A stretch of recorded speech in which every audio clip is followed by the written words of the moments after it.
ಇದು ಕೆಕೆಆರ್ಡಿಬಿ ವಿಚಾರಕ್ಕೆ ಸಂಬಂಧಪಟ್ಟಂಗೆ ಬಿಜೆಪಿ ಹಾಗೆ ಕಾಂಗ್ರೆಸ್ನಲ್ಲೂ ಕೂಡ ನಡೀತಾ ಇರುವಂತ ಜಟಾಪಟಿ.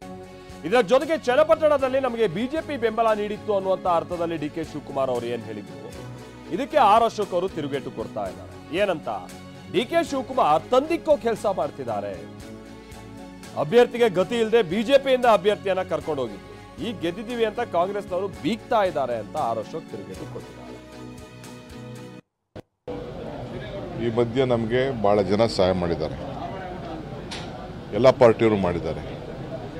ಕಾಂಗ್ರೆಸ್ ಗೆದ್ದಿದ್ದು ಬರೀ 14,000 ಓಟು ಲಾಸ್ಟ್ ಟೈಮ್ ಅಸೆಂಬ್ಲಿಲಿ. ಪಾರ್ಲಿಮೆಂಟ್ ಸ್ವಲ್ಪ ಜಾಸ್ತಿ ಆಗಿದೆ.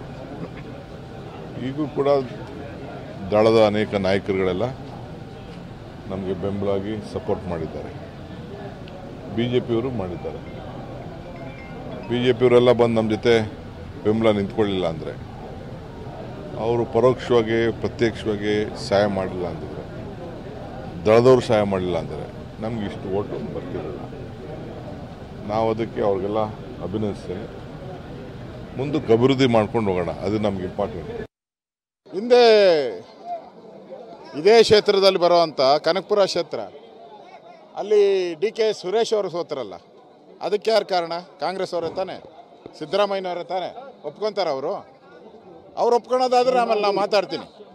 ಅದರಿಂದ ಇಲ್ಲಿ ತಂದಿಕ್ಕೋ ಕೆಲಸವನ್ನು ಡಿ ಕೆ ಶಿವಕುಮಾರ್ ಮಾಡಬಾರ್ದು. ಅವ್ರಿಗೆ ಚುನಾವಣೆಯಲ್ಲಿ ಕ್ಯಾಂಡಿಡೇಟ್ ಗತಿ ಇಲ್ದಿರ ಬಿ ಜೆ ಪಿಯಿಂದ ತಗೊಂಡ್ರಿ. ನಿಮ್ಗೆ ಗತಿ ಇಲ್ಲ ಅಂತ. ನಿಮ್ಮ ಕಾಂಗ್ರೆಸ್ ಪಾರ್ಟಿಯಲ್ಲಿ ಯಾರು